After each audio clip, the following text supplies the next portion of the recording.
Hello दोस्तों, कैसे हैं आप सभी लोग। आशा करती हूँ आप सभी बहुत अच्छी होंगे। तो आज मैं आप लोगों को एक ऐसी कहानी सुनाने जा रही हूँ जो हमें यह बताएगी कि किस तरह से अपनी इच्छाओं पर नियंत्रण रखा जा सकता है। तो चलिए कहानी को शुरू करते हैं। एक बार एक गांव में एक साधु रहते थे। वे एक जंगल में बनी छोटी सी कुटिया में रहा करते थे। एक दिन वे कहीं जा रहे थे, तब उनकी नजर एक बाजार पर पड़ी। उन्होंने बाजार में घूमने का निश्चय किया। वहीं बाजार में भ्रमण करते हुए उनकी नजर एक फलों की दुकान पर पड़ी, जिसमें कई टोकरियां रखी हुई थी तथा उन टोकरियों में ढेर सारी खजूर रखे हुए थे। उन खजूरों को देख साधु के मन में लालच आने लगा और उनका मन उन खजूरों को खाने का करने लगा, लेकिन उनके पास पैसे नहीं थे। ऐसे में उन्होंने अपने मन को थोड़ा सा काबू में कर लिया और वे अपनी कुटिया की तरफ चल पड़े।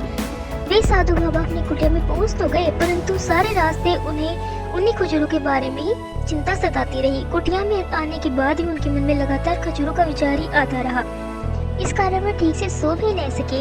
अगली सुबह वे जागे और फिर से खजूरों के बारे में सोचने लगे। तब उन्होंने सोचा कि खजूर खाने हैं तो इसके लिए मुझे पैसों की जरूरत पड़ेगी। ऐसे में साधु ने कुछ सूखी लकड़ियों को इकट्ठा किया और उन्हें बाजार में बेच दिया, और उससे उसे जो भी पैसे मिले उसके उसने खजूर खरीद लिए और फिर खजूर लेकर कुटिया की तरफ चल पड़ा। अब साधु बहुत ही उत्साहित था कि अंततः वह खजूर खा ही सकेगा। उसने कुटिया में पहुंचकर हाथ पैर धोए। उसने सोचा कि वह तो साधु ने जैसे उसे सांसर गिरार वह इच्छाओं से एक खजूर देने वाला था। उसके मन में विचार आया कि आज इस तरह से वह अपनी इच्छाओं के गले कब मैंने खजूर खाया, कब तक अपनी इच्छाओं का दास बना रहेगा। जैसे ही उसने यह सोचा तो उसने खजूरों को वापस टोकरी में रखा और उसे जरूरतमंद लोगों को दे दिया।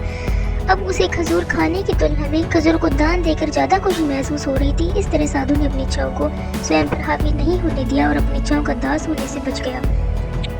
इस कहानी से हमें यह सीख मिलती है कि हमें अपनी इच्छाओं पर नियंत्रण पाने की पूरी कोशिश करनी चाहिए, क्योंकि मन बहुत ही चंचल होता है। समय के साथ मन में कई इच्छाएं उत्पन्न होती रहती हैं। ऐसे में उन इच्छाओं पर नियंत्रण रखना अत्यंत आवश्यक है। उम्मीद है आप लोगों को कहानी पसंद आई होगी। यदि आप लोगों को कहानी पसंद आई हो तो प्लीज कमेंट करें, लाइक करें और चैनल को सब्सक्राइब जरूर से करते। Thank you so much. Bye bye, take care.